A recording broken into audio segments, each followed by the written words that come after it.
안녕하십니까 여러분. 네, 저는 오늘도 방구석에서 혼자 열심히 책을 읽고 있는 인프제입니다.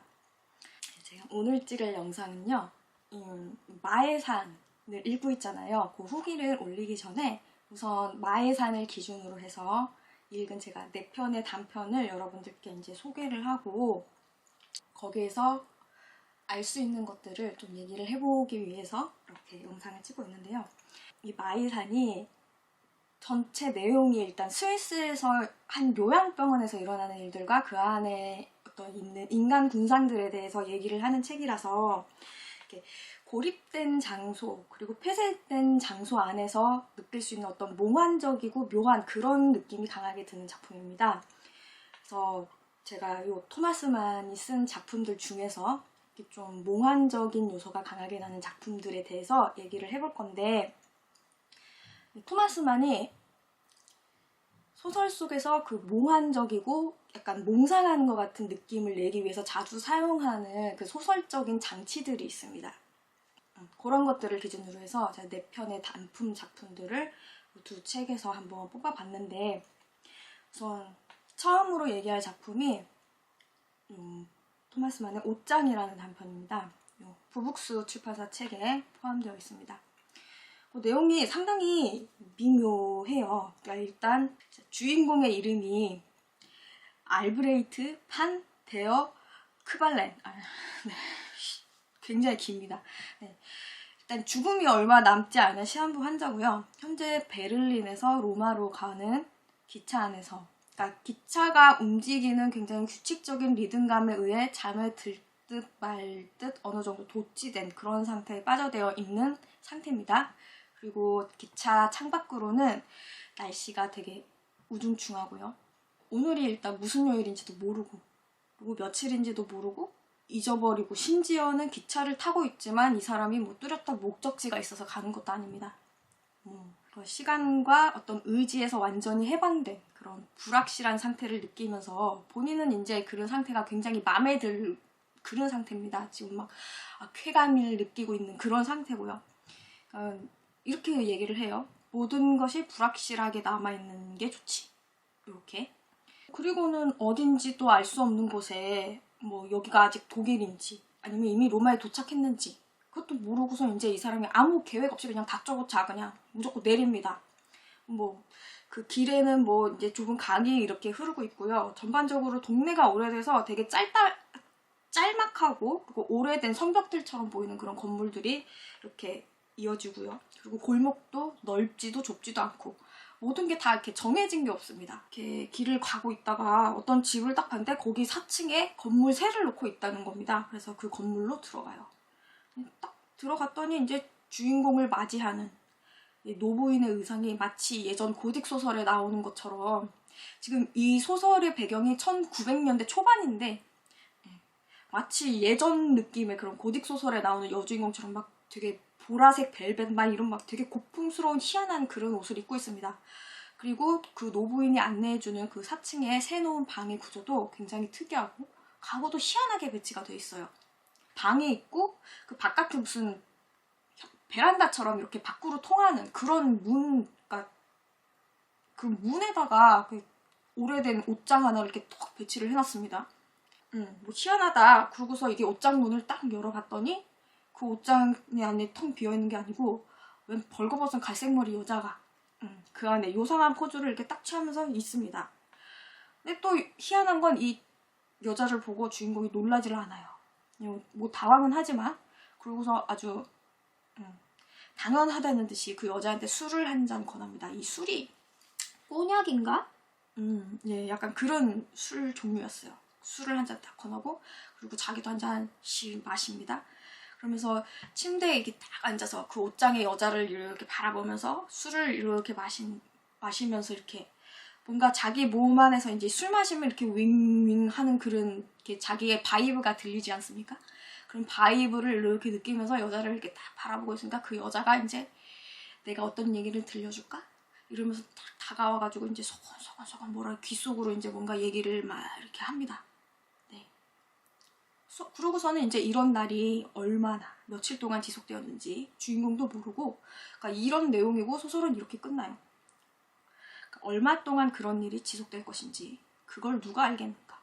실제로 그 미지의 도시에 가기는 했는지 혹은 아직 로마행 기차에서 잠들어 있는 것이 아닌지 누가 감히 이 질문에 책임을 지고 확실하게 대답할 수 있겠는가.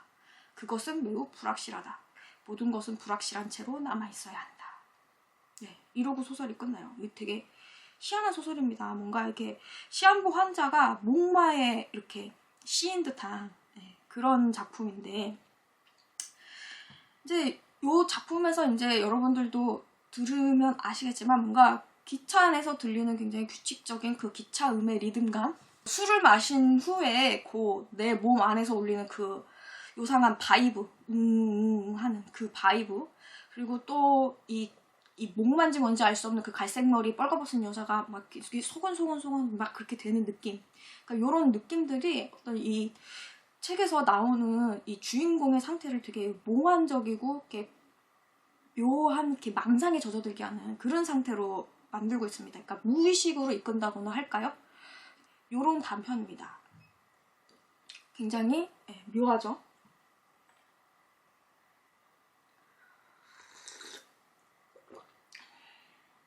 자, 두 번째 단편 역시 환영이라는 작품이고 이 부북수 출판사에 포함되어 있는데요. 이 환영이라는 작품이 이 책의 첫 작품입니다. 굉장히 짧고요. 아주 그냥 소품처럼 스케치같이 그렇게 들어가 있는 작품인데 내용도 되게 별것이 없어요.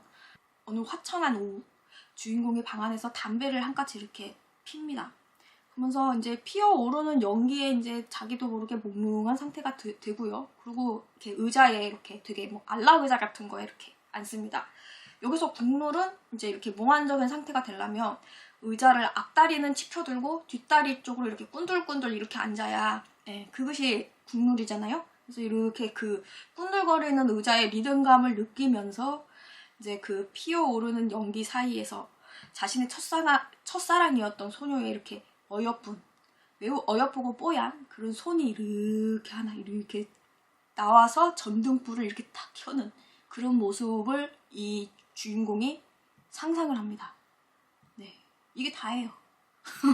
그래서 이렇게 의자를 꾼들꾼들 하다가 뒤로 이렇게 자빠지려고 하는 상태에서 환영이 딱 깨가지고 좋았는데 이러면서 썸지를 부리는 그런 내용인데, 이게 한 4페이지 정도? 밖에 안 되는 굉장히 짧은 단편입니다. 그래도 이 주인공의 어떤 몽롱한 상태에 빠지게 되면서 이 소녀의 손을 이렇게 상상하는 그런 과정이, 이 토마스만의 작가가 굉장히 몽상적이고 그런 어떤 과정을 상당히 섬세하게 잘 표현한 그런 작품인데, 이 작품에서도 볼 수 있듯이 몽환적이고 몽롱한 상태에 빠져든 주인공이 이렇게 약간 그런 요소들 같은 것들이 이렇게 담배 연기나 의자에 꾼들거리는 리듬감 그런 것들을 볼 수가 있거든요. 이게 이 토마스만의 소설에서 전반적으로 나오는 인물들이 담배 피는 모습을 많이 볼 수 있습니다. 그러니까 이게 그 토마스만의 소설의 장치인 거예요. 이 등장인물들이 어떤 내가 이제 몽환적인 느낌에 빠져든다 하는 거, 그런 거를 느끼고 싶다 할 때 이 주인공들이 괜히 쓸데없이 담배를 피는 게 아니고 그런 느낌으로다가 담배를 이렇게 피고 있는 거거든요. 그러니까 아마 토마스만이 이게 몽상적인 기질이 강하고 이렇게 담배를 그런 느낌으로 폈던 것 같아요.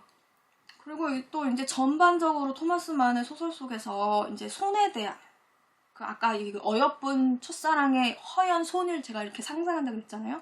이 토마스만의 소설 속에서 이 손이 또 굉장히 토마스만의 어떤 토마스만이 매력을 느끼는 하나의 요소로 작용하는데 약간 판타지? 그런 게 있었나 봅니다. 이 손에 대한.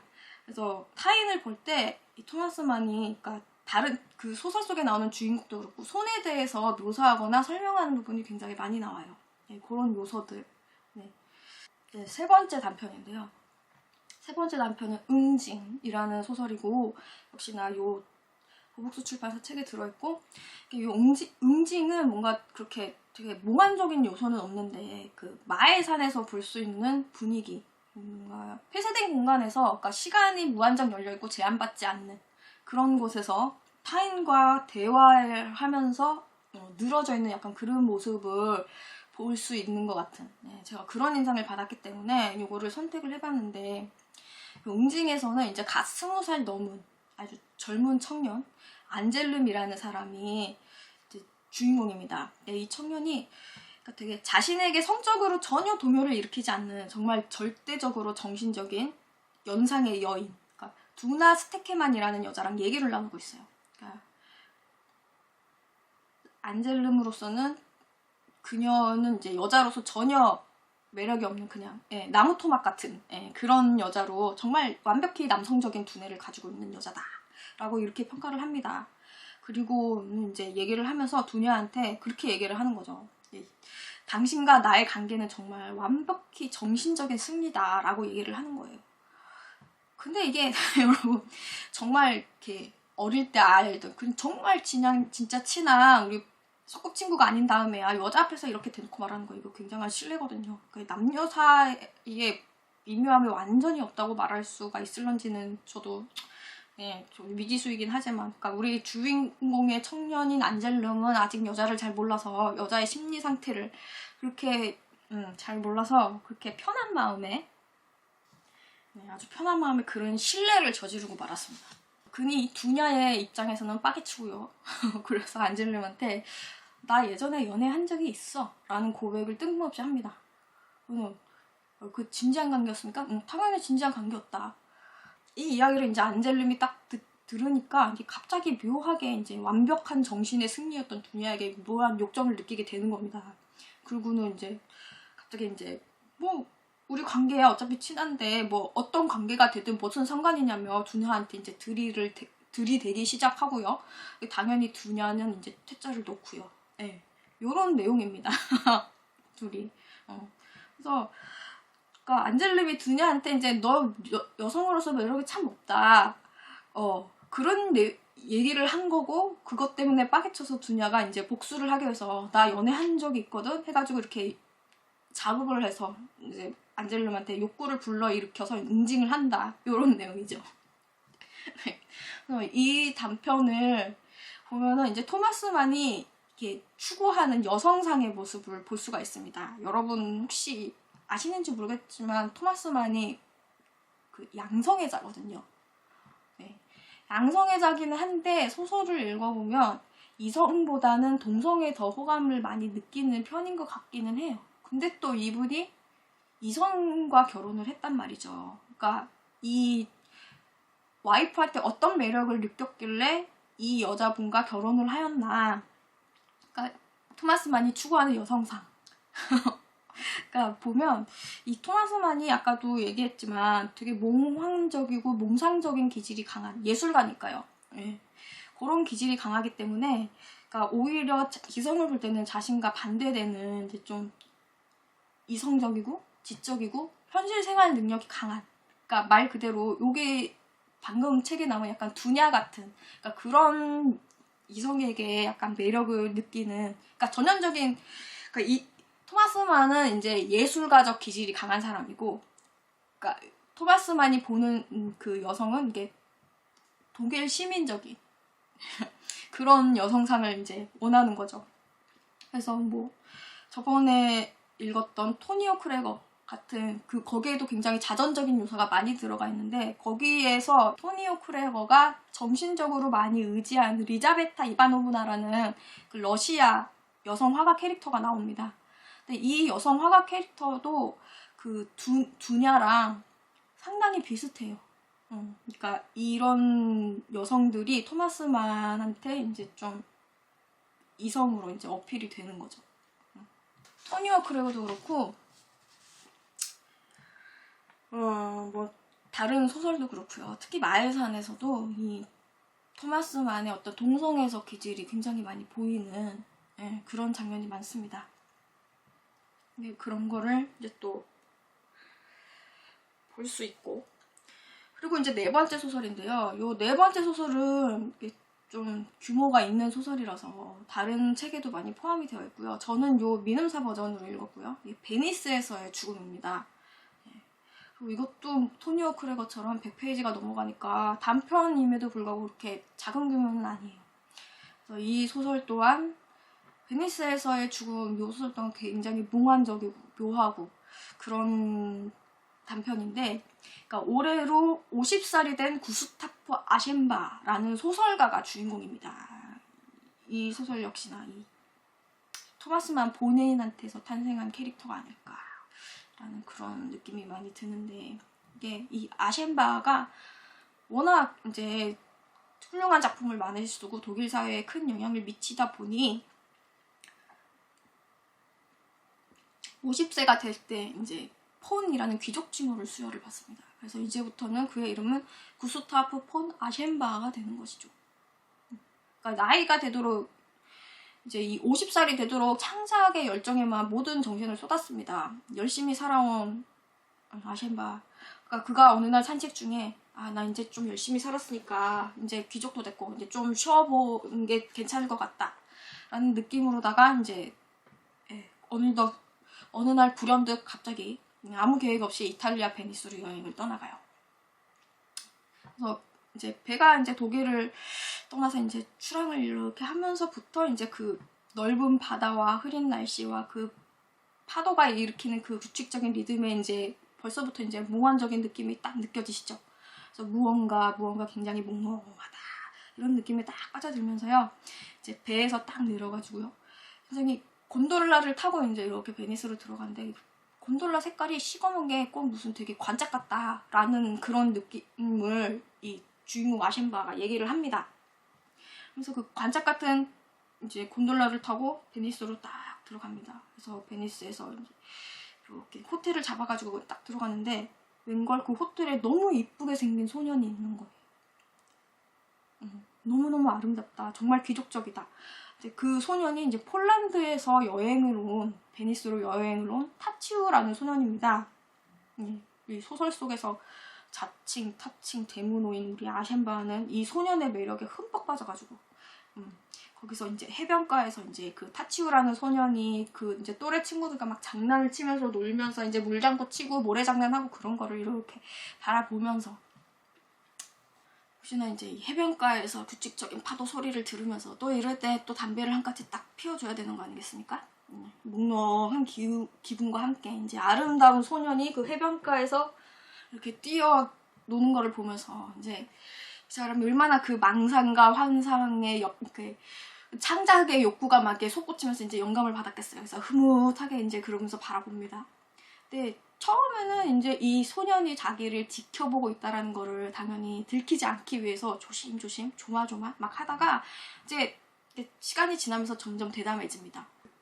서로 눈도 마주치고 뭔가 이게 정신적으로 저 녀석과 내가 이렇게 통하고 있는 것 같아. 막 그런 느낌도 느끼면서 막 그런 상태가 됐는데요. 이렇게 여행을 하고 있는 중에 갑자기 섬에서 막 공기도 안 좋아지고 이상한 냄새도 나고 뭔가 이렇게 좀 안 좋은 느낌이 들어요. 알고 봤더니 하필이면 여행을 왔는데 지금 이 베니스에 콜레라가 돌고 있는 겁니다. 전염병에 창궐을 했어요. 근데 그 이탈리아 현지 거기랑 이제 그 현지에 살고 있는 사람들은 이제 워낙 특히나 이 베니스라는 도시가 관광지로 유명하다 보니 이런 전염병이 이제 퍼져 있다라는 거를 다 쉬쉬하죠. 그래서 그 현지인들이 이렇게 다 그냥 이거는 일시적인 조치일 뿐이다. 지금 상황이 안 좋은 게 아니고 그냥 예방차 이렇게 소독을 하는 거다. 막 이러면서 거짓말을 하고 있는데 이제 아는 사람은 아는 거죠. 특히 이제 이 독일 여행 온 독일 사람들 사이에서는 어떻게 정보가 빨리 돌았는지 이거를 이제 빨리 알아채가지고 다들 이제 여행지를 떠납니다. 근데 이 다른 나라에서 여행 온 사람들은 정보가 좀 늦게 들어왔는지 아직 이들은 떠나지 않고 있는 상태에서 이 우리의 아셴바는 이 타치우의 매력에 지금 흠뻑 빠져있기 때문에 타치우가 안 떠나잖아요. 그러니까 얘는 지금 그거를 콜레라인지를 알고 있음에도 불구하고 그러고서는 얘는 안 떠나는 거지. 이 소년을 이제 보기 위해서. 그래서 얘는 다른 사람 이제 다 이제 나가는데 안 나가고 이 아셴바는 오히려 막 자기가 젊어 보이려고 더 요란하게 치장을 하고 마치 들키려는 듯이 자꾸 그렇게 타치우를 미행을 합니다. 그러면서 이 타치우를 바라보는 매력에 빠져서 거기서 머물다가 결국은 콜레라에 걸려서 거기서 죽고 말아요. 이 사회적으로 참 명망있고 점잖은 신사, 귀족 칭호를 받은 우리의 이제 대문호 아셴바가 휴양지에서 발견한 그런 아주 아름다운 소년 때문에 전염병으로 험하게 죽고 만다. 아무리 재능 있는 성실한 예술가도 이제 나락으로 떨어지는 건 정말 한순간이구나. 그런 걸 느끼면서 읽은 그런 책이었는데, 이 베니스에서의 죽음이라는 단편이 제가 느끼기에는 마에산의 축소판이 아닌가 싶을 정도로 그 느낌이나 분위기나 환경이 굉장히 비슷합니다. 그래서 요 마에산의 작품을 읽기 전에 요 베니스에서의 죽음을 먼저 읽어보시면 여러분들이 그 마에산을 전반적으로 이해할 때 그 분위기를 느낄 때 굉장히 많이 도움이 될 수가 있어요. 이 베니스에서의 죽음에서도 이 주인공 아셴바를 몽환적으로 이끄는 요소들이 있었죠. 그 흐린 날씨, 그다음 파도의 규칙적인 리듬, 그리고 역시 담배. 그리고 뭐 멀리 떨어진 환상의 섬 베니스 같은 요런 게 판타지도 있고, 그러나 그곳은 알고 보니 환상의 섬이 아니었다. 그런 거죠. 네. 그런 요소들을 생각하면서 마에산을 읽어보시면 여러분들이 마에산을 읽을 때 좀 어떤 상징적인 것들에 대해서 도움을 받을 수 있지 않을까 싶어서 이렇게 토마스 만의 단편 4편을 통해서 본 어떤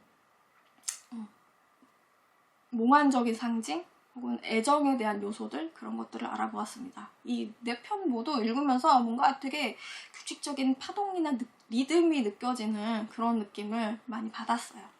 여러분들도 참고를 하셔서 요 베니스의 죽음은 마엘산을 읽기 전에 여러분들도 한번 읽어보시면 좋을 것 같습니다. 이렇게 해서 단편 4편을 읽으면서 어떤 요소들이 있었는지를 여러분들께 설명을 해드렸어요. 여러분들도 한번 도움을 받아보셨으면 좋겠습니다. 영상 봐주셔서 감사합니다.